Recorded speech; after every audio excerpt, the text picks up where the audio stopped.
हरिओम। प्रार्थना के लिए ध्यानात्मक आसन में बैठेंगे। कमर गर्दन एक सीध में रखते हुए गहरी श्वास लेंगे।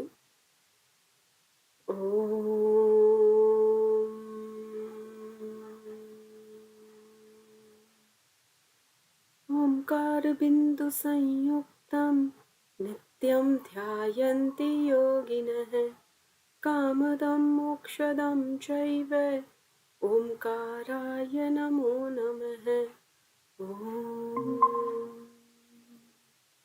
Now rub your palms, touch your eyes, gently open your eyes. कल हमने थिंकर्स के बारे में देखा था और लगभग हमने मेन सभी को कवर किया था। एंशियंट टाइम से लेके मॉडर्न टाइम तक जो भी हमारे सिलेबस में है, हमने कबीर दास जी से प्रारंभ किया था और अकॉर्डिंग टू PYQs हमें इनकी बर्थ डेट और निर्वाण का वर्ष ये याद रखने। उसकी पूरी लिस्टिंग मैंने आज अलग से ग्रुप में भी सेंड की थी, उसे सभी प्रॉपर नोट्स बना लेंगे। रिलेटेड कोई भी अगर प्रॉब्लम है, कुछ समझ में नहीं आया तो आप पूछ सकते हैं। तुलसीदास जी के बारे में पढ़ा, उसके बाद तुलसीदास जी का विस्तार से पूछा जाने लगा है, इतना विस्तृत कि रामचरितमानस से डायरेक्टली कोई लाइन निकाल के पूछ ली जाती है कि ये किसके द्वारा रचित है, इस तरह से। फिर स्वामी विवेकानंद जी, उसके बाद महर्षि अरविंद जी, महर्षि रमन के बारे में पढ़ा, आजीवन मौन साधना इन्होंने की, और स्वामी दयानंद जी सरस्वती जो उपासना योग जिनका है, तो इनके जो कीवर्ड्स है, जो शब्द है वो भी याद रखेंगे। जैसे विवेकानंद जी के लिए नव्य वेदांती शब्द आता है, वो याद रखना है। श्री श्यामाचरण लाहिड़ी जी, तो लाहिड़ी महाशय इन्हें कहते हैं, और इनके जो शिष्य हैं उन्होंने ऑटोबायोग्राफी ऑफ अ योगी लिखी है, परमहंस योगानंद जी, तो वो याद रखनी है, इम्पॉर्टेंट है। टी कृष्णमाचार्य जी, इनके शिष्यों के नाम याद रखेंगे, वो भी इम्पॉर्टेंट है, वहाँ से क्वेश्चन बन सकता है। बाकी बेसिकली अब तक के PYQs पे बेस्ड सारे इनको क्रम से लगाने पे है, मीन्स एंशियंट से मॉडर्न या मॉडर्न से एंशियंट की तरफ। तो वो जब तक बर्थ ईयर आपको याद नहीं है तब तक नहीं हो पाएगा।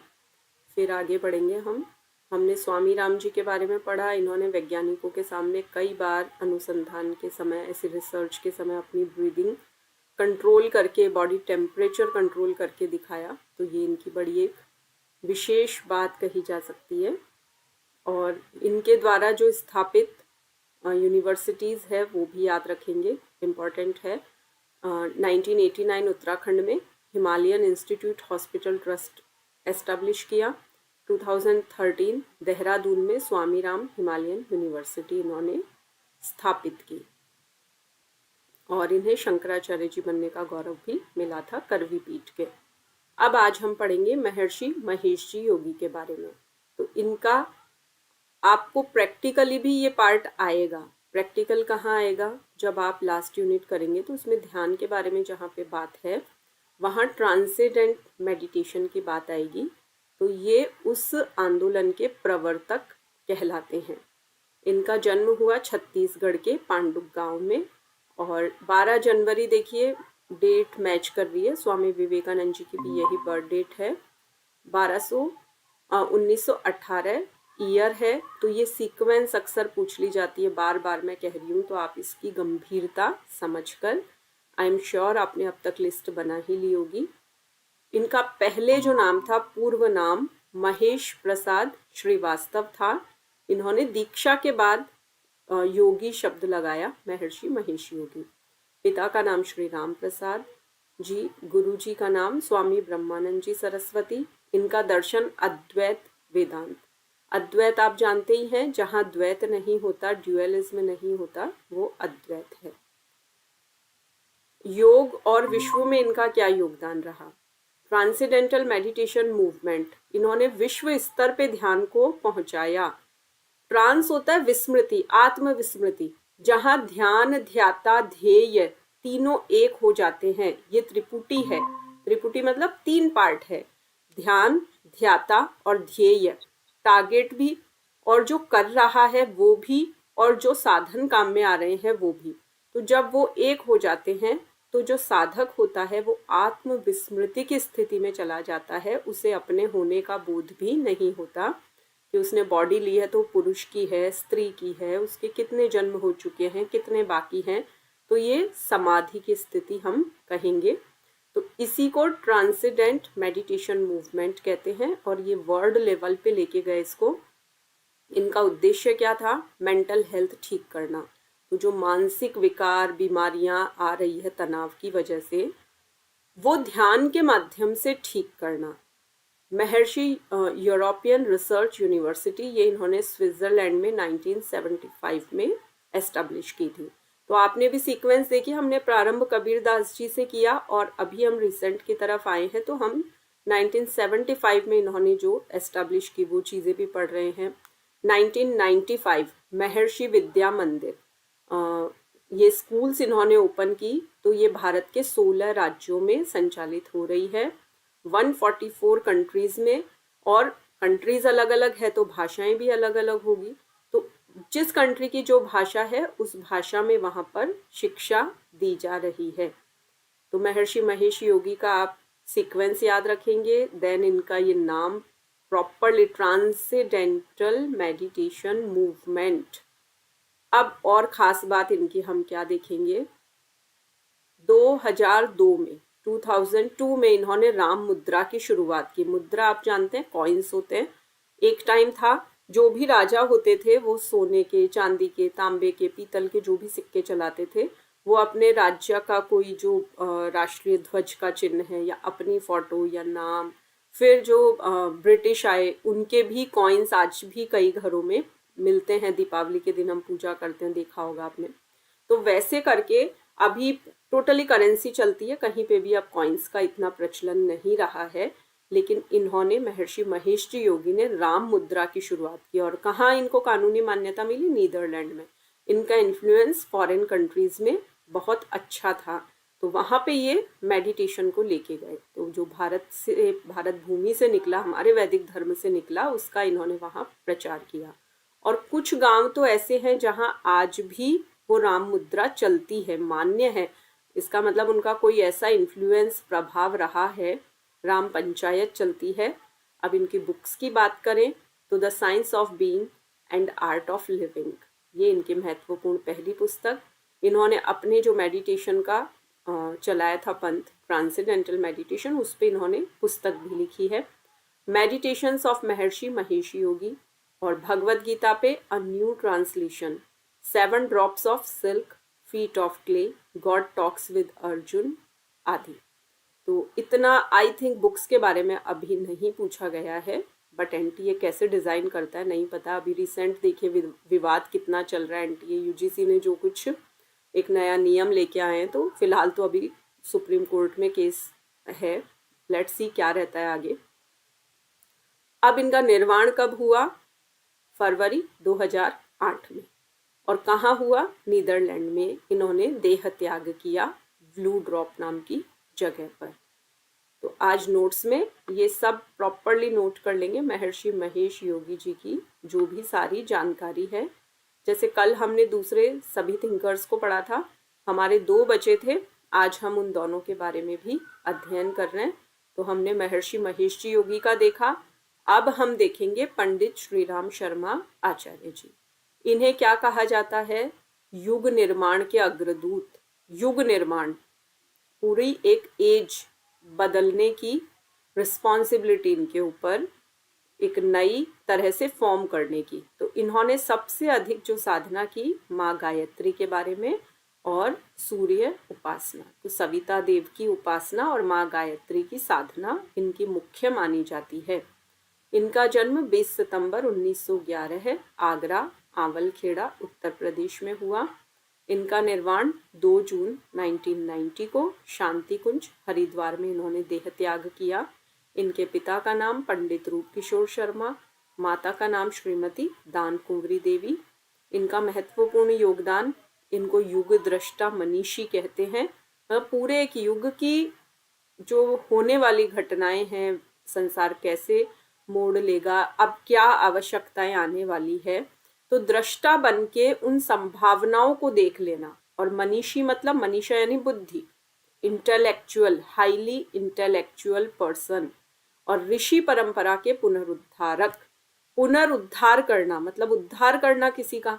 तो ऋषि परंपरा खत्म हो रही है ना, हमारे गुरुकुल खत्म हो गए, ऋषियों का पूजन खत्म हो गया और काफी मैकेनिकल एजुकेशन हो गई, लेकिन इन्होंने वापस से ऋषि परंपरा का प्रतिष्ठापन किया। तो उसके लिए इन्होंने क्या स्थापित किया? अखिल विश्व गायत्री परिवार, ये शांति कुंज हरिद्वार में है। और अखंड ज्योति संस्थान ब्रह्म वर्चस्व शोध संस्थान, ये रिसर्च इंस्टीट्यूट है जो हरिद्वार में ही स्थित है। देव संस्कृति विश्वविद्यालय भी वहाँ स्थित है। इन्होंने 3200 से अधिक ग्रंथ लिखे हैं। वो ग्रंथ किन पे आधारित हैं? आध्यात्म पे, जीवन निर्माण पे, साधना विज्ञान पे और नारी जागरण पे। तो इन सब विषयों पर इनका प्रयास रहा और इन्होंने जो कार्य किए आज भी अनवरत चल रहे हैं। और सविता देव की उपासना, प्रज्ञा योग, ये भी इन्हीं की देन है। प्रज्ञा योग में कुछ स्टेप्स रहते हैं, तो वो अभ्यास करते हैं साधक लोग। तो अब देखिए ये बात आई गई यहाँ, प्रमुख साधना क्या रही वो देखेंगे। गायत्री मंत्र का जन जागरण, गायत्री मंत्र को जन सामान्य तक पहुंचाना कि सभी ये करे, गायत्री मंत्र का जाप करे, सविता ध्यान करे, सूर्य देव का ध्यान करे। जो सुबह सुबह उदित होते सूर्य देव हैं उन्हें सविता कहते हैं।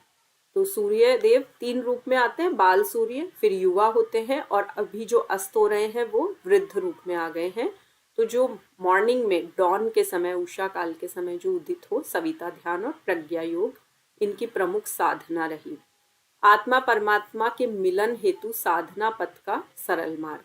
तो अगर आत्मा और परमात्मा का मिलन करवाना है, आत्मा को, जीवात्मा को अगर परमात्मा से मिलना है तो उसे साधना करनी होगी। और उसके लिए सरल मार्ग क्या है कि वो गायत्री मंत्र का जाप करे और सूर्य देव की उपासना करे। इनके जीवन का मूल मंत्र क्या था? ये कहते थे, अपना सुधार संसार की सर्वोत्तम सेवा। हम किसी और को बदलने नहीं जाएं, खुद को ठीक कर लें। हम बदलेंगे, युग बदलेगा, हम सुधरेंगे, युग सुधरेगा। तो ये इनका मोटो था, एक ऐसा आदर्श वाक्य जो इन्होंने स्वयं भी पालन किया और अपने जो भी अनुयायी है उन्हें यही संदेश दिया। विशेषताएं क्या है? गायत्री महाशक्ति को घर घर पहुंचाने वाले संत, ऐसे संत जिन्होंने ये कहा कि गायत्री उपासना सबको करनी चाहिए, तो घर घर में इन्होंने पहुंचाया। जीवन पर्यंत इन्होंने स्वाध्याय किया, बहुत ही संयमित जीवन जिया, ऋषियों वाला जीवन जिया, सेवा और साधना को समर्पित जीवन जिया, साधक और समाज के बीच में एक सेतु यानी ब्रिज, एक पुल का कार्य किया। ठीक है, तो इनके बारे में हमने जाना और अब हम आगे बढ़ेंगे।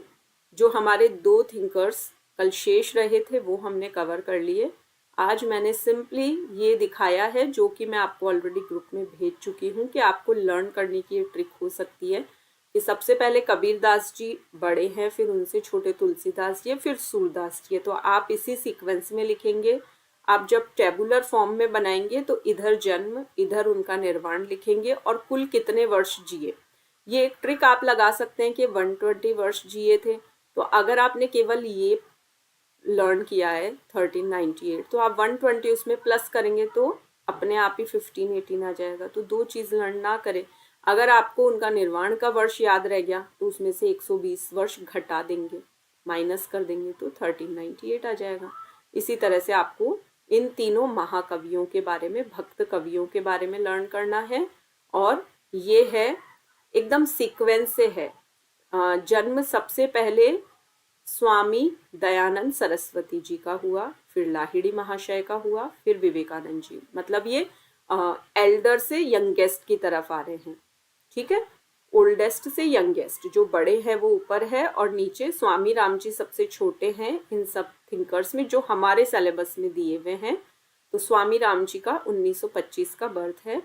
ये अभी 2025 में 2 बार जो एग्ज़ाम हुए हैं, जून वाला और अभी 2 जनवरी 26 वाला अटेम्प्ट, दोनों में इसी से पूछा गया। अगर केवल आप मात्र इसको भी लर्न कर लेंगे ना, बहुत है। अभी 2 टर्म से तो आ ही रहा है, बाकी उससे पहले भी लगभग इसी पैटर्न में पूछे गए हैं। तो मैं मान के चलूं ये वाला नोट सबका बन जाएगा और सबको लर्न हो जाएगा। कितने समय में होगा बताइए, बोलना चाहेंगे? कल कुछ नहीं आया, इसमें से कुछ पूछना है, कोई प्रश्न है, हैंड रेज कीजिए, अनम्यूट कीजिए, पूछिए। मौन को या मैं स्वीकृति मानूं कि सबको सब कुछ आ गया, सबके नोट्स भी बन गए हैं, समझ में भी आ गया है, क्योंकि टॉपिक तो काफ़ी इजी लिया हमने। पुरुषार्थ चतुष्टय हमें करना था, लेकिन बीच में मैंने ये ले लिया ताकि आपको थोड़ा सा नोट्स बनाने का, लर्न करने का समय मिल जाए, क्योंकि ये चीज़ें काफ़ी इजी है। और देखिए डेट ऑफ बर्थ वाली जो टेबल है उसे आप, मैं बार बार कहती हूँ, एक ब्लैंक पेज पे बना के अपने साथ हैंडी रखिए। सुबह आप उठते हैं, उषा पान करते हैं, उस समय एक नज़र डाल ली, रात को सोने से पहले एक बार देख लिया, दिन में एक बार, तो आपको हार्डली 4 दिन बार बार देखना पड़ेगा, दिन में 2-3 बार, तब तक तो लर्न हो ही जाएंगे। और नहीं तो आप बिना देखे उनको लिखिए, फिर मैच कीजिए कहाँ मिस्टेक है, आप नोट्स भेजिए हमें। तो मैंने सारी टेक्निक्स ऑलरेडी बता दी है किस तरह से पढ़ना है, बाकी आप लोग जुट जाइए, क्योंकि समय ऐसे ही निकल जाएगा। अभी तो आपका फर्स्ट पेपर अब स्टार्ट होना है, उसको भी डीपली पढ़ना है सभी को। चलिए अब बताएंगे, क्लियर है? आगे बढ़ें। और यहाँ जो अब तक पढ़ा वो सबको क्लियर है? ठीक है। तो ये वेदों के 4 भाग, संहिता, ब्राह्मण, आरण्यक, उपनिषद, ये हम पढ़ चुके। हमने वेदों का परिचय भी देख लिया, चारों वेद देख लिए, उनके ऋषि देख लिए, उपवेद देख लिए, वेदों के विषय जान लिए हमने, कुल कितने मंत्र हैं हमने वो भी पढ़ लिया। फिर संहिता, ब्राह्मण, आरण्यक और उपनिषद ये भी हमने पढ़ा, ये कौन है, क्या अर्थ है इनका। फिर हमने प्रस्थान त्रयी के बारे में जाना, त्रयी क्या होती है, कुल कितने श्लोक कहाँ कहाँ हैं। अब आज हम प्रारंभ करेंगे पुरुषार्थ चतुष्टय। पुरुषार्थ क्या होता है? पुरुष अर्थ, तो किसी में जो अपनी सर्वश्रेष्ठ करने की शक्ति है वो पुरुषार्थ है। जैसे कहते हैं ना, कोई बहुत मेहनती होता है तो कहते हैं बड़ा पुरुषार्थी व्यक्ति है, अपना सारा काम स्वयं करता है, किसी पे निर्भर नहीं है, उसमें अच्छा पुरुषार्थ है, अपने पुरुषार्थ से उसने ये सफलता पाई है। उसकी सफलता एक्सीडेंटल नहीं है, आकस्मिक नहीं है, किसी की देन नहीं है, उसने अपने पुरुषार्थ से प्राप्त की है। तो ये वो बात है। तो हमारे वैदिक धर्म में चतुष्टय मतलब 4 ऐसी चीजें बताई जो पुरुषार्थ का आधार है। उसमें धर्म, अर्थ, काम और मोक्ष। देखिए जीवन हमें जीना है तो ये 4 चीजें हमें चाहिए। केवल धर्म से भी नहीं चलेगा और केवल अर्थ पे डिपेंड हो जाए कि केवल पैसा कमाना, आर्थिक उपार्जन करना है, तो वो भी नहीं चलेगा। केवल काम पे आधारित हो जाए कि मुझे अपने सिर्फ परिवार से ही लगाव है और वही मेरे जीवन की धुरी है, वो भी संभव नहीं है। और मोक्ष के लिए हम गृहस्थी में रहते हुए पूरी तरह से वहां भी नहीं जा सकते। तो हमें इन चारों को बैलेंस करके चलना होता है। तो ये पुरुषार्थ चतुष्टय है। हालांकि लक्ष्य मोक्ष ही है। हमने डे 1 क्लास की और पहले पहले आया योग का लक्ष्य, तो एक शब्द में मोक्ष, समाधि, कैवल्य, निर्वाण, ठीक है, सेल्फ रियलाइजेशन, वो होता है। बाकी अगर उसको और बृहद करके पूछे तो क्या होगा कि जीवन जीने की कला और संसार में सुखपूर्वक या आनंद पूर्वक जीवन जीना, अर्थपूर्ण जीवन जीना, ये सारी बातें हैं। तो इसमें हमें ये सब चाहिए। तो सबसे पहले धर्म के बारे में वैशेषिक दर्शन क्या कह रहा है। दर्शन 6 है, आस्तिक दर्शन 6 है, वो आप जान चुके। उसमें वैशेषिक एक टाइप है। धर्मो यतोभ्युदयनि श्रेय सिद्धि से धर्म है। जो अभ्युदय करे, ऊपर उठाए, और जो श्रेय की सिद्धि कराए। आप उपनिषद पढ़ेंगे तो 2 मार्ग आपको पढ़ने को मिलेंगे, एक होता है श्रेय, एक होता है प्रेय। जो प्रेय होता है वो हमें सांसारिक वस्तुएं देता है, सारी सुख सुविधाएं देता है, और जो श्रेय होता है वो थोड़ा कठिन होता है, लेकिन वो हमें ईश्वर की तरफ, परमात्मा की तरफ, मोक्ष की तरफ ले जाता है। तो प्रकृति दो चीजें सामने रखती है। क्या रखती है? भोग भी रखती है और अपवर्ग भी रखती है। अब ये डिपेंड करता है व्यक्ति क्या लेता है, क्या चयन करता है। तो वैशेषिक धर्म में कहा है कि अगर श्रेय वाला मार्ग चाहिए, मोक्ष पे जाना है, परमात्मा की तरफ जाना है और अभ्युदय करना, अभ्युदय मतलब ऊपर उठाना, अपलिफ्ट करना, उत्थान करना, तो अपनी आत्मा को ऊपर उठाना है तो धर्म का पालन कीजिए, वही धर्म है। धृति क्षमा दमोस्तेयम शौचमिंद्रिय निग्रह धीर विद्या सत्यमय क्रोधो दशकम धर्म लक्षणम। अब किसी ने पूछा कि धर्म के लक्षण क्या है। शिष्य ने गुरुजी से पूछ लिया कि गुरुजी धर्म का पालन तो करना चाहिए पर धर्म के लक्षण तो बताइए आप। तो गुरुजी ने कहा धृति, धैर्य रखो। धृति यानी धैर्य रखना। क्षमा मतलब कोई आपका अपकार भी करे, बुरा भी करे तो आप उसे क्षमा कर दें। जब अंदर से ये भावना आ जाए क्षमा करने की, तो आप समझिए आप धर्म के मार्ग पे है। आपके मन में किसी से बदला लेने की इच्छा नहीं है तो आप धर्म के मार्ग पे हैं। तो आपने क्षमा करना सीख लिया। दम यानी अपनी इंद्रियों का दमन कर लिया। मन चल रहा है कि मुझे फ्राइड खाना है और मुझे मना है, मुझे दही खाना है, मुझे मना है, बिल्कुल नहीं खाना है, मेरे लिए बहुत नुकसान वाली चीज़ है, मेडिसिन लेनी पड़ेगी, ये हालत हो जाए, तो मैंने अपने आप को कंट्रोल कर लिया, नहीं बिल्कुल नहीं खाना, मुझे टच भी नहीं करना, देखना भी नहीं है उस तरफ, उस प्लेट को ही उधर रख दो। तो मैंने दम कर लिया, मतलब मेरी स्वादेंद्रिय एक्टिव हुई लेकिन मैंने उसको दम कर लिया। अस्तेय मतलब चोरी ना करना, ठीक है। शौच क्लीनिंग, इंटरनल एक्सटर्नल दोनों क्लीनिंग, शरीर साफ मन भी साफ, वो शौच है। इंद्रिय निग्रह मतलब अपनी इंद्रियों को कंट्रोल करना।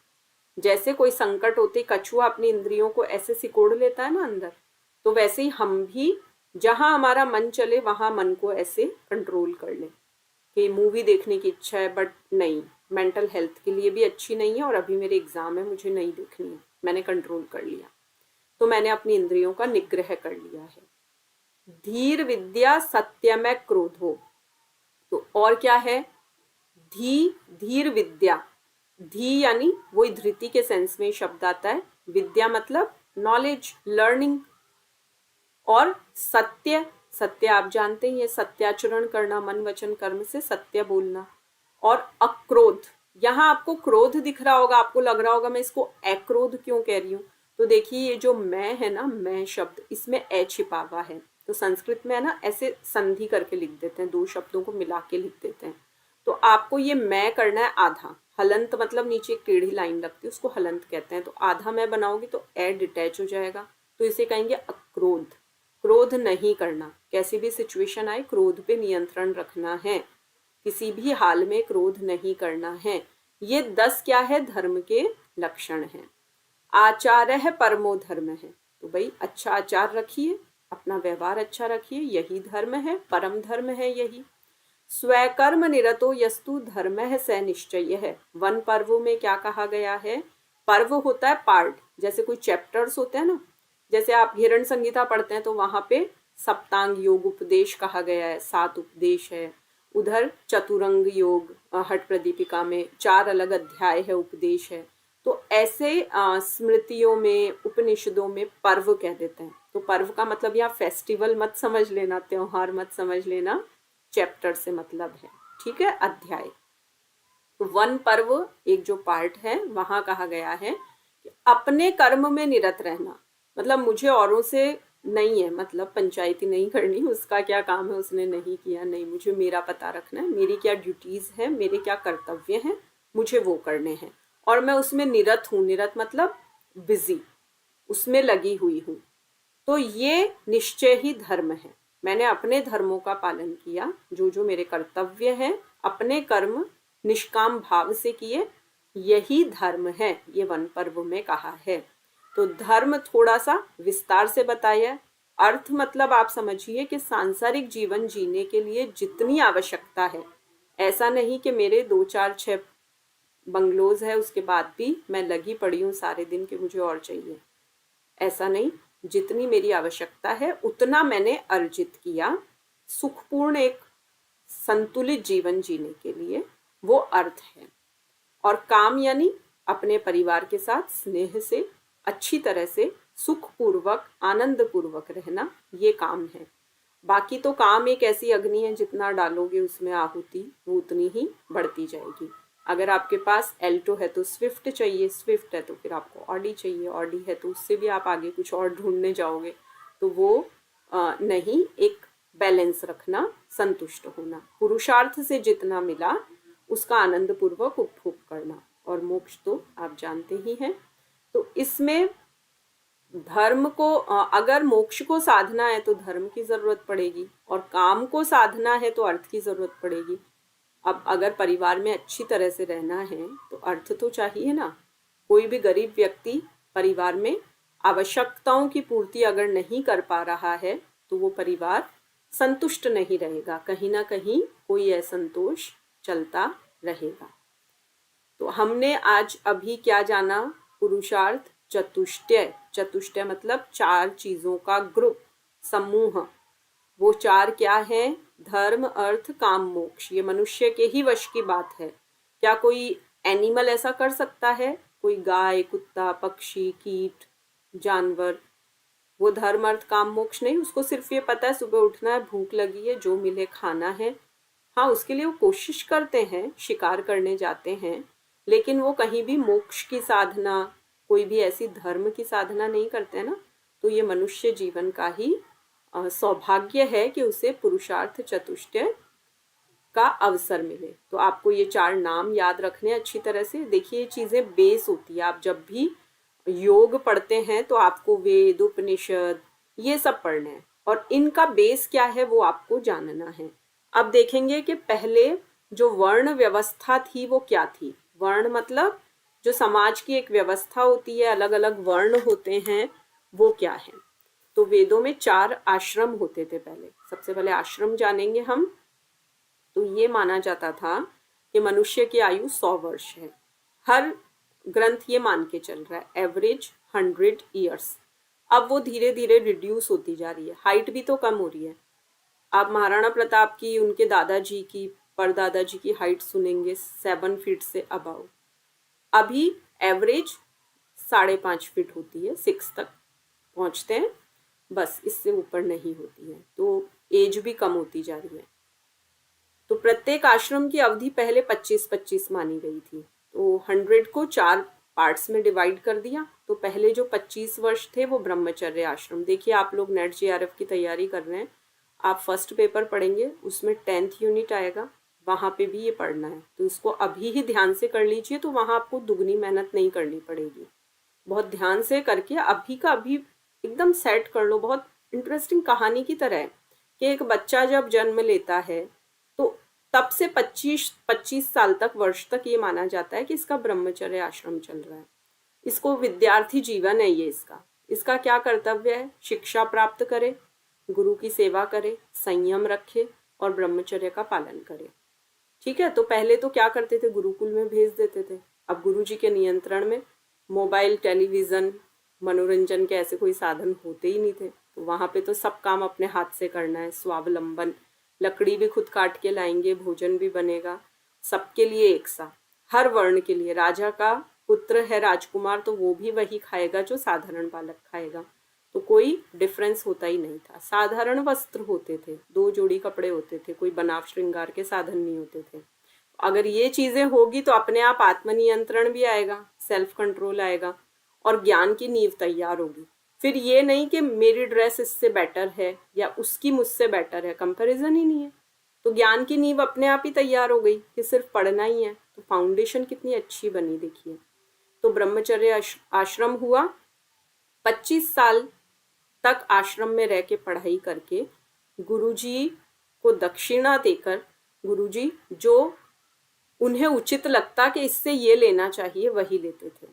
अब जैसे गुरु द्रोण का पता ही होगा आपको, महाभारत में उन्होंने कौरवों और पांडवों को गुरु दक्षिणा में ये कहा कि मुझे द्रुपद चाहिए। जो राजा द्रुपद है, पांचाल देश के राजा, उन्हें पकड़ के लाओ, ये गुरु दक्षिणा चाहिए। नहीं तो हस्तिनापुर के राजकुमार जो चाहे मिल जाता, पर उन्हें कुछ भी नहीं चाहिए था, उन्हें चाहिए था राजा द्रुपद।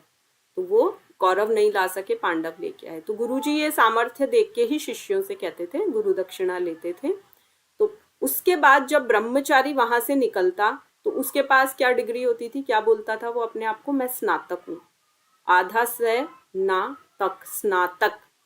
ठीक है, आज भी हम जब यूजी करते हैं ना, अंडर ग्रेजुएशन डिग्री, तो उसे स्नातक कहते हैं ना। फिर आया गृहस्थाश्रम। अब 25 वर्ष तक पूरी शिक्षा ले ली, सब कुछ, और वहां सब सिखाया जाता था। अगर राजा का पुत्र है तो उसे राजनीति, अस्त्र शस्त्र की शिक्षा। अगर और वर्ण का है, वैश्य है, तो उसे व्यापार कैसे करना है वो सिखाया जाता था। अगर शूद्र है तो उसकी भी शिक्षा, ब्राह्मण को वेद मंत्रों का अध्ययन, अध्यापन के आगे अगर गुरुकुल इन्हें संभालना है तो किस तरह वो संभालेंगे। तो बिल्कुल अकॉर्डिंगली कृषि, वाणिज्य, इन सब की शिक्षा भी होती थी। खेती कैसे करते हैं, एग्रीकल्चर, बिजनेस कैसे करते हैं, हर चीज की शिक्षा। उसके बाद के अब आप स्नातक हो गए, अब आप गृहस्थ आश्रम में प्रवेश करिए और नीति पूर्वक धन कमाइए और अपने परिवार का पालन पोषण करिए। माता पिता का विवाह करेंगे, बच्चे होंगे, पितृ ऋण से आप मुक्त होइए, बच्चों को योग्य बनाइए। अब गृहस्थ आश्रम चला 25 से 50 तक। तो यहाँ पारिवारिक और सामाजिक जीवन प्रारंभ हो गया।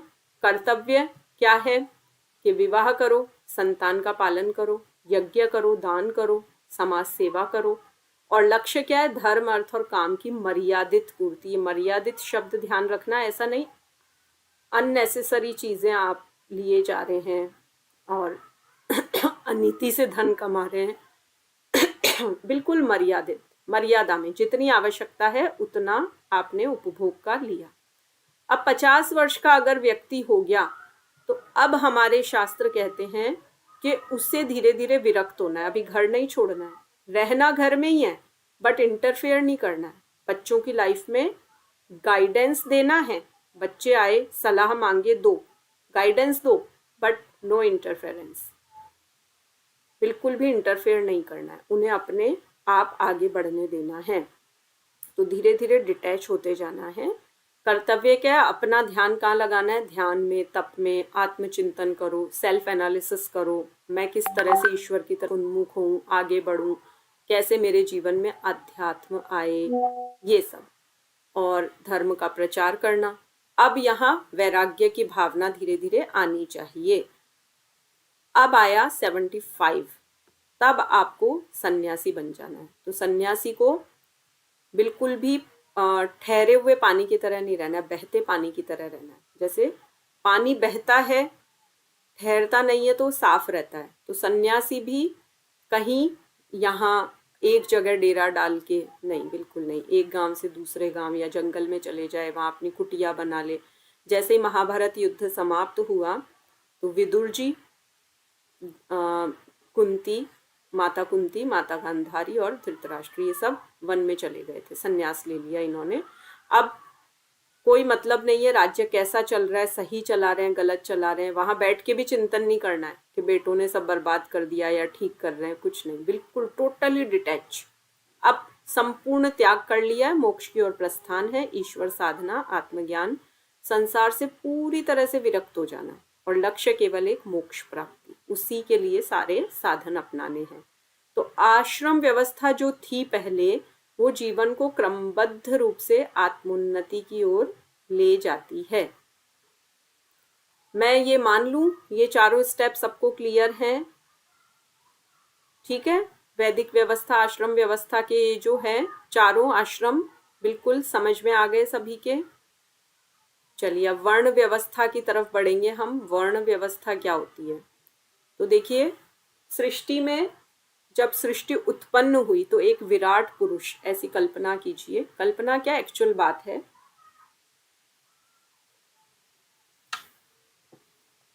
परमात्मा बहुत विराट है, उनका स्वरूप बहुत बड़ा है। तो हम कहाँ से निकले, सब आत्माएं, हम कहाँ से निकली, जीवात्माएं परमात्मा से, उन्हीं के अंश हैं। अब जो विराट पुरुष है उनके मुख से ब्राह्मण, ब्राह्मणोस्य मुखमासीद बाहुराजन्यः कृतः उरु तदस्य जद्वैश्यः पद्म्यां शूद्रो अजायते। ये शुक्ल यजुर्वेद में स्पष्ट लिखा हुआ है कि विराट पुरुष के मुख से ब्राह्मण की उत्पत्ति हुई। भुजाओं से क्षत्रिय की उत्पत्ति हुई, जंघाओं से वैश्य की उत्पत्ति हुई और पांव से शूद्रों की उत्पत्ति हुई। अब आप कहेंगे कैसे याद रहेगा, तो बड़ी सिंपल सी बात है।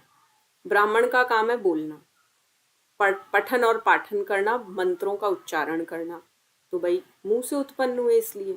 क्षत्रिय का काम है राज्य की रक्षा करना, तलवार चलाना, धनुष बाण सारे अस्त्र शस्त्र चलाना, तो वो चलाने के लिए हाथ चाहिए ना, तो ये आर्म्स है, हाथों से, विराट पुरुष के हाथों से क्षत्रिय वर्ण निकला। वैश्य यानी बिजनेस करने वाली क्लास, तो वो बिजनेस करने के लिए कभी एक जगह नहीं ठहरते व्यापारी, एक जगह से दूसरी जगह जाते हैं, एक्सपोर्ट इंपोर्ट भी होता है, तो उसमें जंघाएं चाहिए यानी थाइस चाहिए, चलने के लिए पांव चाहिए ना, तो वहां से वैश्य की उत्पत्ति हुई। और शूद्र पांव से निकले, यानी जो 3 वर्णों की सेवा करे वो शूद्र है। तो ये मानेंगे कि अगर पांव नहीं होंगे तो क्या पूरा शरीर खड़ा रह सकता है, तो शूद्र का भी उतना ही महत्व है। शूद्र को निम्न नहीं आंकना है, इतना ही महत्व है। तो सबका अपनी अपनी जगह पूरा महत्व है। तो ये मान के चलिए कि अगर क्षत्रिय नहीं हुए तो रक्षा कौन करेगा, आतताई आके नाश कर देंगे। अगर बिजनेस नहीं हुआ, व्यापार नहीं हुआ, तो फलेंगे फूलेंगे कैसे, खाएंगे क्या। तो हर वर्ण उपयोगी है, उतनी ही उपयोगिता है जितनी उच्च की है उतनी नीच वर्ण की भी है, सबकी बराबर, टोटली इक्वल। तो ये 4 वर्ण हुए। ऋग्वेद में जो पुरुष सूक्त है, जो अभी मैंने आपको संस्कृत में बोला था, तो आप उससे याद रख सकते हैं। तो ब्राह्मण क्या है, बुद्धि और ज्ञान का प्रतिनिधि है, मुख से उत्पत्ति हुई है। कर्तव्य क्या है ब्राह्मण का, खुद भी वेदों की पढ़ाई करे, अध्ययन करे, यज्ञ करे, शिक्षा देवे, धर्म का प्रचार करे।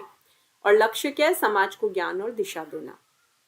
क्षत्रिय शक्ति और रक्षण करने वाले, तो ये भुजाओं से हुए, इनका शासन युद्ध प्रजा की रक्षा का कर्तव्य है। और इनका लक्ष्य क्या है, धर्म के अनुसार ये शासन करे, सुरक्षा। जैसे राजा विक्रमादित्य अपने न्याय के लिए बहुत प्रसिद्ध थे। कई ऐसे ऐसे इतिहास में वीर हुए, राणा सांगा, जिनको 80 घाव लगे, एक हाथ नहीं पांव नहीं, उसके बाद भी उनको मुगलों को खदेड़ना था, तो वो अपना राज्य छोड़ के आगे आ गए, लीड किया उन्होंने। मुगल तो पीछे छिप के बैठ जाते थे और राजपूत क्षत्रिय आगे आकर फ्रंट पे आके लड़ते थे। तो बिल्कुल धर्म के अनुसार शासन भी किया, सुरक्षा व्यवस्था भी की।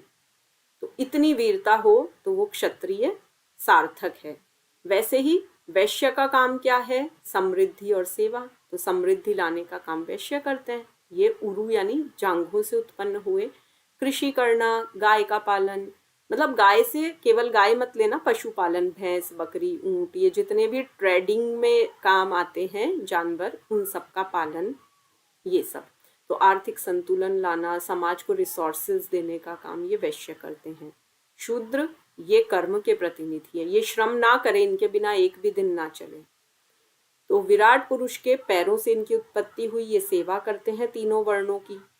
तो जैसे स्त्रियां हैं वो घरों में जाके जो उच्च वर्ग के घरों में दासी कर्म करना, और बाकी जो ये रथ चलाने वाले हुए और निम्न श्रेणी के सैनिक हुए, द्वारपाल हुए, गार्ड्स हुए, तो पहले भी ये होते थे, काम करते थे, तो इनको पूरा रिस्पेक्ट मिलता था। तो समाज की आधारशिला बनकर समर्पण भाव से ये सेवा करते। तो सभी वर्ण एक विराट पुरुष के अंग है, समान रूप से पूज्य हैं, ये आवश्यक भी हैं। तो ये व्यवस्था गुण, कर्म और स्वभाव पे आधारित है, जन्म पे नहीं। तो एक सबसे खास बात ये कही गई है कि जन्म से कोई भी ब्राह्मण, शूद्र, वैश्य नहीं होता। यो ब्रह्म जानाति इति ब्राह्मण है, जो ब्रह्म को जानता है वो ब्राह्मण है। अगर जो नॉनवेज खा रहा है, ड्रिंक कर रहा है, वो काहे का ब्राह्मण है, वो ब्रह्म को जान सकता है क्या? अगर वो अपनी इंद्रियों को ही नियंत्रित नहीं कर पा रहा है, ज्ञान प्राप्ति का कोई उपाय नहीं कर रहा है, तो वो केवल जन्म से ब्राह्मण है, कर्म से ब्राह्मण नहीं है, तो उसे ब्राह्मण नहीं माना जाएगा। तो वैसे ही आप सब पे अप्लाई करेंगे कि कोई क्षत्रिय और वीरता ही नहीं है उसमें, खुद डर के बैठा है, तो वो काहे का क्षत्रिय, जन्म से है, कर्म से नहीं। तो इसमें स्पष्ट कहा है कि इसमें कर्म अच्छे होने चाहिए। जन्म तो किसी भी कुल में मिल सकता है। अब कर्ण को तो एक सूत पुत्र के यहाँ पे पालन पोषण हुआ कर्ण का, वो अलग बात थी, बाद में पता चला कि वो माता कुंती के पुत्र हैं। लेकिन वीरता कितनी थी, अर्जुन के समकक्ष वीर थे वो। तो वो मैटर करती है ज़्यादा चीज़ें। चलिए, ये हमने सारा एक बेस बनाया है यूनिट 1 जो वेद से रिलेटेड है, और आगे जो आप उपनिषद पढ़ेंगे यूनिट 2 में, उसका एक आधार बना। अब दर्शन थोड़ी सी अलग एक धारणा है, तो आज से हम षड दर्शन प्रारंभ करेंगे। बहुत इंटरेस्टिंग है, अच्छा लगेगा आपको पढ़ना। कुछ नहीं आए तो आप पूछते जाइए साथ साथ। अभी जो हमने पुरुषार्थ चतुष्टय, वर्ण व्यवस्था, आश्रम व्यवस्था, 3 कंसेप्ट्स पढ़े हैं, उसमें से कोई भी डिफिकल्टी है तो आप लोग अनम्यूट करके अभी पूछ लीजिए।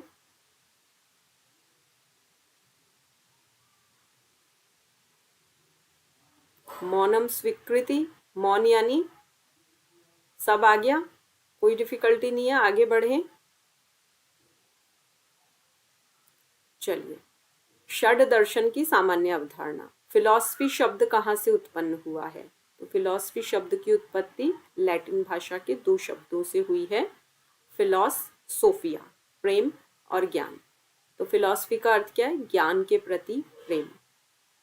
दर्शन शब्द हिंदी में कहते हैं दर्शन, तो संस्कृत में दृश्य, दृश्य यानी देखना। देखना आप केवल इन आंखों से देखना नहीं, फील करना, अनुभव करना किसी चीज को। तो कोई भी तत्व है उसका प्रत्यक्ष अनुभव करना, अनुभूत ज्ञान, वो दर्शन कहलाएगा।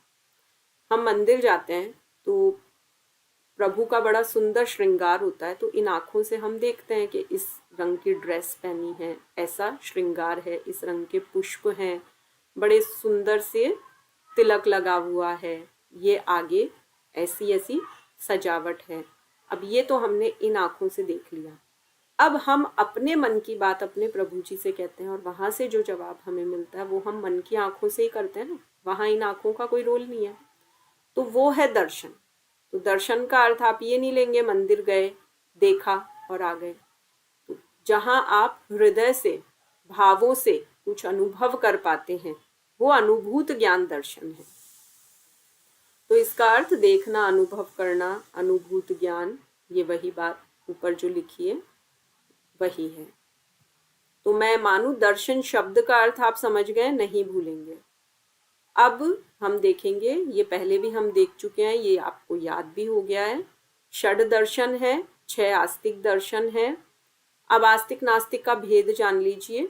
जो वेदों में विश्वास रखते हैं वो आस्तिक, और जो वेदों में विश्वास नहीं रखते हैं वो नास्तिक। वेद हमारे 4 हैं, ये आप पढ़ के आ गए, आपको उनके उपवेद भी याद है, तो ऐसे याद रखेंगे, ठीक है। ये 6 नाम आपको पता है दर्शन के। नास्तिक आप अब पढ़ेंगे, तो ये देखिए, सबसे पहले जैन दर्शन भगवान महावीर स्वामी, और बौद्ध दर्शन भगवान गौतम बुद्ध, चारवाक दर्शन के आचार्य बृहस्पति, ये प्रणेता हैं, इनके प्रवर्तक हैं, इनके नाम आपको याद करने हैं। अब भारतीय दर्शन के प्रमुख सिद्धांत क्या है? कौन सा दर्शन किस सिद्धांत पे काम करता है? तो ये पूरे 9 के बारे में आप पढ़िए, की नोट्स हैं, ये जरूर बना ले, याद कर ले। सांख्य सत्कार्यवाद पे आधारित है, ये पूछा जा चुका है क्वेश्चन। सांख्य सत्कार्यवाद पे आधारित है। योग दर्शन ईश्वरवाद। सांख्य और योग में क्या डिफरेंस है? सांख्य ईश्वर को नहीं मानता, योग ईश्वर को मानता है। तो ईश्वरवाद शब्द लिख देंगे आप। बाकी हाँ मिश्री जी बोलिए। नहीं, साइड क्या हुआ? जो भारतीय दर्शन में उनके कुछ सिद्धांत है ना, वो अच्छे से दिख नहीं रहे। अच्छा, ये दिख नहीं रहे, एक बार आप मुझे बताना, मैं जूम कर रही हूँ, विजिबल हो रहा है क्या? अब हुआ विजिबल? नहीं हुआ अभी भी? थोड़ा सा और। थोड़ा सा हुआ। चलिए, ये मैं फिर कंटेंट भेज दूंगी। एक काम करते हैं, कल मैं इसको कुछ फिक्स कर देती हूँ, फिर भेजती हूँ मैं आपको। ठीक है।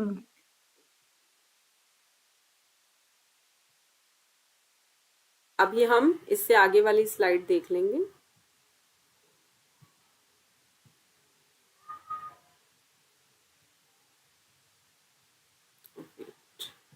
Next page. साइज कुछ ज़्यादा ही बड़ा हो गया ना, इसके लिए इसको नॉर्मल साइज में लाना पड़ेगा। ये जो है की नोट्स वाला पॉइंट, इसको मैं आपको ग्रुप में भी भेज दूंगी और कल मैं इसको थोड़ा सा बड़ा डिजाइन कर दूंगी, तो फिर हम देख लेंगे। चलिए अभी तो ये तो विजिबल है, ये वाला पेज अच्छे से दिख रहा है। Yes ma'am. ये प्रारंभ करेंगे सांख्य दर्शन से। तो सांख्य थ्योरी है और योग उसका प्रैक्टिकल है। सांख्य के लिए ये लाइन बहुत इंपॉर्टेंट है, ध्यानम निर्विषयम मनः, इसको रट लेना अच्छी तरह, ध्यानम निर्विषयम मनः। अब इसकी एक कहानी छोटी सी, कि एक ऋषि थे करदम, उनकी पत्नी देवहूति, इन दोनों के यहाँ एक बालक का जन्म हुआ। अब बालक का नाम रखा कपिल। अब वो बाल्यकाल से ही बड़े अलग से बालक, उनको सामान्य बालकों की तरह सीमा मैम हाथ खड़ा किया आपने, रेज किया हैंड। हाँ, ये सत्कारवाद का मतलब पूछना चाह रही थी, सांख्य वेद में था ना, सांख्यवाद, सांख्य दर्शन में। हाँ, सत्कार्यवाद इसका एक बहुत इम्पोर्टेंट एक बेस है। अभी इसके पूरे आगे आएंगे, वो पूरा एक श्लोक है, वो श्लोक ही लर्न करना है सबको, तो मैं उसको और क्लियर कर देती हूँ। पहले एक बार इसकी स्टार्टिंग की ये चीजें देख लीजिए। तो ध्यानम निर्विषयम मने क्या है? ध्यान के द्वारा मन को निर्विषय कर देना। हम जब भी ध्यान में बैठते हैं, आप लोग खुद भी फील करते होंगे कि आप ध्यान करने बैठो या प्राणायाम करने बैठो, तो दूर दूर की जो थॉट्स पहले नहीं आ रही थी वो भी आ जाती है। तो मन क्या होता है? विषयों से युक्त हो जाता है। ठीक है, तो ध्यान का उद्देश्य क्या है? मन को निर्विषय कर देना, मतलब कोई विषय दो ही मत। मैं अक्सर एक एग्जाम्पल देती हूँ, वो बता देती हूँ आपको भी, कि आपके घर कहीं से भटकता हुआ कोई कुत्ता आया तो आप उसको रोटी दे देंगे, बेचारा थका हुआ सा भूखा लग रहा है, दे दो। अगले दिन वो फिर आया तो आपने फिर के क्या हो गया, एक रोटी देने में कोई फर्क नहीं पड़ता, दे दो। तीसरे दिन आया, चौथे दिन आया, लगभग 1 2 3 महीने उसका क्रम बना। आप एक रोटी विशेष बनाने लगे कि वो आएगा और हम उसे दे देंगे। एक दिन आपको लगा नहीं क्यों देनी है, ये तो रोज आ जाता है, उसको कहा चलो निकलो, नहीं मिलेगी। वो दरवाजे पे बैठा रहेगा 1 घंटे, हरगिज नहीं जाएगा। फिर आपको लगता है अगले दिन नहीं आएगा, वो अगले दिन फिर आएगा, फिर उससे अगले दिन आएगा, उसको उम्मीद आप देंगे। वैसे ही हम क्या करते हैं, पहले तो कॉल करके, अच्छा ऐसा कहा उसने मेरे लिए, देखो मैंने तो उसकी इतनी हेल्प की, उसका बेड टाइम चल रहा था और मेरे लिए अब वो ऐसे कर रही है। ठीक है, फिर वही बात मैंने दूसरी फ्रेंड को, फिर मौसी को, फिर चाची को, फिर बुआ को, सबको कॉल करके बता दी। फिर एक दिन मुझे लगा छोड़ो यार, क्या पड़ा इन बुराइयों में, कुछ हासिल तो होता नहीं है। मैं तो अब मेडिटेशन करूँगी, योग करूँगी और ये सब छोड़ूंगी, ये सब प्रपंच है। अब मैं बैठी तो भाई मैंने पोषण दिया है, इतनी रोटियां डाली है उस कुत्ते को, वो ऐसे थोड़ी भाग जाएगा। तो ऐसे ही मैंने इन थॉट्स को इतना पाला है इतने साल, तो वो ऐसे ही थोड़ी भाग जाएगी, उसमें टाइम लगेगा। तो कपिल मुनि की मैं बात बता रही थी। अब वो बच्चा बड़ा विलक्षण सा, अलग सा। अब कर्दम ऋषि तपस्या के लिए चले गए। पहले अभी आपने वर्ण व्यवस्था पढ़ी है कि डिटैच हो जाते थे और 50 के होते होते फिर पूरी तरह से अपने आप को उधर अध्यात्म की तरफ मोड़ देते थे। अब माता देवहूति ने कपिल मुनि से कहा कि भाई तुम गृहस्थ बनो, जो भी उनकी इच्छाएं थी एक माँ के रूप में। कपिल मुनि ने कहा नहीं माँ, मैं आपको आत्म तत्व का उपदेश करूंगा, आप बैठो और सुनो। तो माँ को शिष्या बना के सामने बिठाया और उन्हें जो तत्व ज्ञान दिया वो सांख्य दर्शन कहलाता है। तो कपिल मुनि इसके प्रवर्तक हैं सांख्य दर्शन के, और ये कहते हैं ध्यानम निर्विषयम मन है, ध्यान करो तो मन निर्विषय हो जाएगा, मन के विषय खत्म हो जाएंगे सारे। तो प्रमुख ग्रंथ है सांख्य प्रवचन सूत्र। तो कपिल मुनि ने जो अपनी माता जी देवहूति जी को उपदेश दिया वो सांख्य प्रवचन सूत्र है। और इसके ऊपर जो कारिका लिखी गई, मैंने टीका, भाष्य, कारिका ये सब बताए थे ना, कि सब लोग अपनी इंटरप्रिटेशन उस पर लिखते हैं, अपने हिसाब से उस ग्रंथ को लिखते हैं। तो ईश्वर कृष्ण नाम के जो विद्वान हुए, उन्होंने इसके ऊपर एक ग्रंथ लिखा, प्रकरण ग्रंथ। अब मोक्ष की बात आई तो मोक्ष के रास्ते में 3 तरह के दुख आएंगे। निश्चित सी बात है कि दुख सबके जीवन में है। अब दुख 3 प्रकार के हैं। एक तो है आध्यात्मिक। ठीक है, आध्यात्मिक में क्या होगा कि व्यक्ति के शरीर में वात पित्त कफ असंतुलित हो जाते हैं तो उसको कोई ना कोई डिजीज होती है। एक है मानसिक, कि अगर वो व्यक्ति किसी से ईर्ष्या रख रहा है या किसी से बहुत ज्यादा अटैचमेंट रख रहा है तो उसको दुख प्राप्त होगा। तो ये दुख किसने उत्पन्न किया? उसने खुद ने किया। व्यक्ति को पता है मुझे डॉक्टर ने मना किया है कि फ्राइड नहीं खाना है, हार्ट डिजीज हो जाएगी। हाँ बोलिए मिश्री जी। मैम ये वात पित्त कफ की विषमता कैसे पता चलेगा कि इनकी वो गई? ये आयुर्वेद का पार्ट आएगा ना, तब पता लगेगा आपको। बाकी आप ऐसे ऐसे आयुर्वेदाचार्य आपने सुने तो होंगे, आज भी हैं, कि वो नब्ज पकड़ते हैं। और इतना सा तो मुझे भी हल्की सी नॉलेज है कि मैं पकड़ के ये तो बता सकती हूँ आपकी बॉडी में क्या ज़्यादा है। तो इसकी थोड़ी सी प्रैक्टिस आप करेंगे ना तो हो जाएगी। कोई भी अगर अच्छे आयुर्वेदाचार्य हैं, आप उनको नब्ज चेक करवाइए, वो आपकी बॉडी का नेचर बता देंगे कि आपकी ये प्रकृति है, ये प्रधान है, उसके बेसिस पे आपका नेचर भी डिसाइड होता है। और मिश्रित भी होती है, किसी की दो मिक्स भी होती है। ऐसा नहीं है कि पूरी तरह से वो वात वाला है या पित्त वाला है, कफ वाला है। तो ये तीन चीजें होती है। अगर ये बॉडी में बैलेंस्ड है तो हम हेल्दी हैं, और अगर एक चीज बिगड़ी तो फिर हेल्थ सफर करती है, फिर कुछ प्रॉब्लम्स आती है स्वस्थ रहने में। तो ये आयुर्वेद का पार्ट है। तो वात पित्त कफ जन्म से हमारी प्रकृति होती है, लेकिन हम चाहे तो इसको चेंज कर सकते हैं। ठीक है, इसको आप परिवर्तित भी कर सकते हो इसके ऊपर मेहनत करके। तो सबसे पहले अपने शरीर की प्रकृति आप पता लगाइए। ठीक है, आप खुद अपना पता लगाइए, फिर आप औरों पे एक्सपेरिमेंट कीजिए, आपकी फैमिली पे, आपके फ्रेंड्स रिलेटिव्स पे, तो आपको पता लगने लगेगा कि किसकी क्या प्रकृति है। तो ये हम यूनिट 6 में डिटेल में पढ़ेंगे, तब और अच्छी तरह से आ जाएगा। फिर शारीरिक और मानसिक जो भी समस्याएं हम खुद क्रिएट करते हैं वो आध्यात्मिक दुख है। मुझे किसी से जेलसी है कि इसके मार्क्स मुझसे ज़्यादा कैसे आए, इसका पैकेज इतना अच्छा क्यों है, मेरी जॉब क्यों नहीं लगी, मैं सारे दिन जेलसी रख रही हूँ, उसकी वजह से मुझे हाइपर एसिडिटी हो रही है, तो ये मेरी प्रॉब्लम है, मैंने क्रिएट की है। तो ये आध्यात्मिक दुख है, इसमें किसी और का रोल नहीं है। उस अगले पर्सन को बेचारे को पता ही नहीं है कि मुझसे इतनी जेलसी पाले बैठी है, तो वो तो एकदम फ्री, और मेरे यहाँ रोग होते जा रहे हैं। तो मुझे ऐसा क्यों करना है? आध्यात्मिक दुख तो मैं खुद कंट्रोल कर सकती हूँ ना। मैं अपनी बच्ची में इतना अटैच हो रही हूँ, इतना अटैच कि अगर वो कुछ भी मांगे तो मुझे उसको देना है।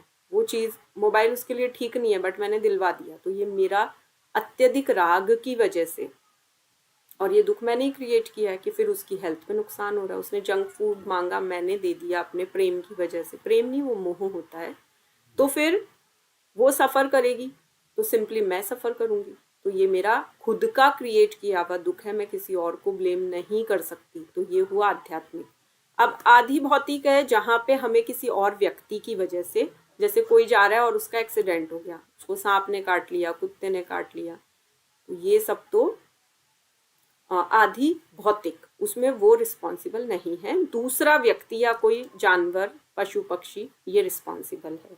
आधि दैविक, जिसपे तो किसी का कंट्रोल ही नहीं है। बहुत ज़्यादा वर्षा हो गई, बिजली गिर गई, कोरोना आया था, ये देव की तरफ से, देव की तरफ से मतलब नेचर की तरफ से जो आते हैं, तो इस पे भी कोई कंट्रोल नहीं है। तो आध्यात्मिक को हम कंट्रोल कर सकते हैं।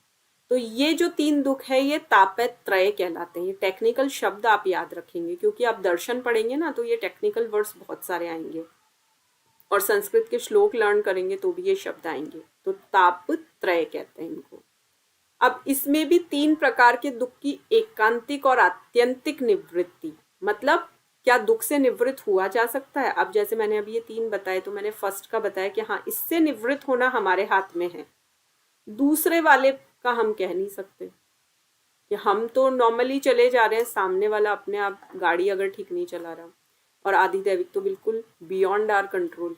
तो ये इन तीनों दुखों से निवृत्त होना योग का लक्ष्य है।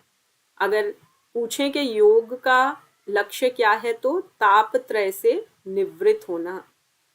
अब देखेंगे सांख्य दर्शन के अनुसार प्रकृति के तत्व।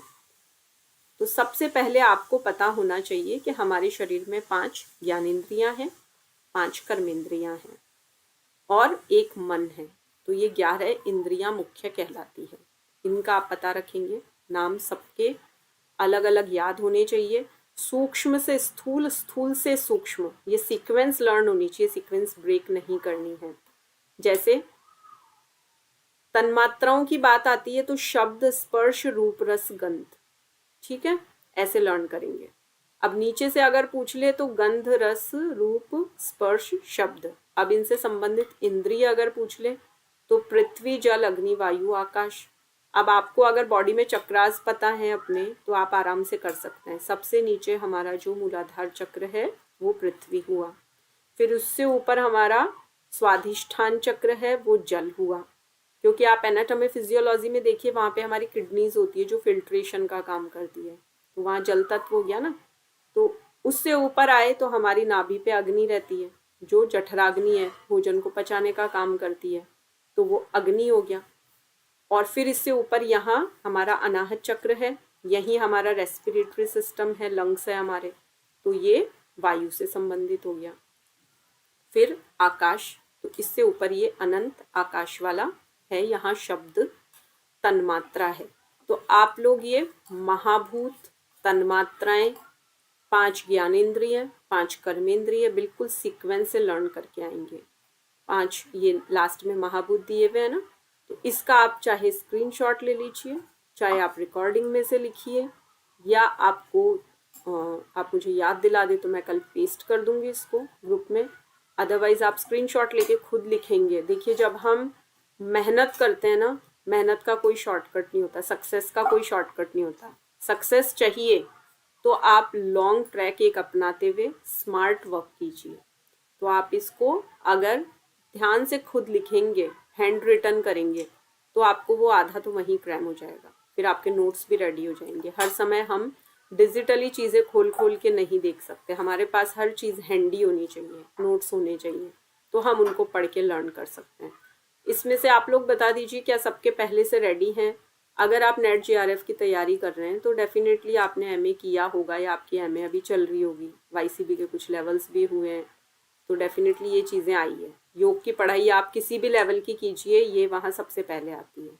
तो मैं ये अज्यूम करूँगी कि ये आपको याद है, क्योंकि अभी वाईसीबी के लेवल्स हम पढ़ाते हैं, तो लेवल 2 में हमने सबको लर्न करवा रखे हैं, तो लेवल 2 में ये चीज़ें आ जाती है, 1 में आ जाती है, तो ये तो बेसिक है एकदम। जैसे कहते हैं कि अगर आपको इंग्लिश पढ़नी है तो ABCD पढ़नी है, हिंदी पढ़नी है तो कै ख ग ए आ ई ईश्वर व्यंजन पढ़ने हैं, वैसे ही योग पढ़ेंगे तो ये एकदम बेस है। तो अगर याद नहीं है तो कल बिल्कुल लर्न बाय हार्ट होने चाहिए, सीक्वेंस के साथ होने चाहिए, तभी हम आगे बढ़ेंगे। अदरवाइज क्या मतलब है, डेली मैं नया नया पढ़ा दूँ और पुराना याद ना हो तो फिर मज़ा नहीं आएगा। तो ये आप स्क्रीनशॉट ले लीजिए सांख्य दर्शन के अनुसार। अब ये सूक्ष्म शरीर वाली बातें हैं, इनको हम कल डिस्कस करेंगे, आज इतना ही रखेंगे। अब आप अपनी डिफ़िकल्टी पूछ सकते हैं, किसे क्या समस्या आई, क्या चीज़, जैसे सीमा मैम ने अभी सत्कार्यवाद पूछा तो वो कल की क्लास में हम डील करेंगे, आगे पूरा आएगा। असत कारणात् शक्तस्य शक्य करणात्, वो पूरा एक श्लोक है, उसका रेफरेंस बताएंगे क्योंकि वो आ चुका है कि ये कहाँ का है, क्या नंबर है, सांख्य कारिका के भी प्रश्न पूछ लिए गए हैं, तो वो सारा रेफरेंस आपको कल बताएंगे। फिलहाल ये बेस आप क्लियर करके आएंगे। अब बताइए अब तक के पढ़े हुए में क्या समस्या है, क्या डिफिकल्टी है?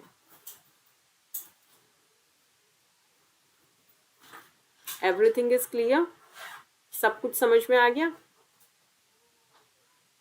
Yes ma'am. बहुत अच्छी बात है, ऐसे ही समझते रहिए। फिर कल आपका एक स्टार्टिंग में 5-10 मिनट का छोटा सा ओरल टेस्ट ले लें, बता देंगे जो भी पढ़ा है वो सब। चलिए फिर यस मैम। शांति पाठ करते हैं। ध्यानात्मक आसन में बैठेंगे, गहरी श्वास लेंगे। ओम सर्वे भवन्तु सुखिनः, सर्वे सन्तु निरामया, सर्वे भद्राणि पश्यन्तु, मा कश्चित् दुःखभाग् भवेत्। ओम शान्तिः शान्तिः शान्तिः। Rub your palms, touch your eyes. Now gently open your eyes. Hari Om. Num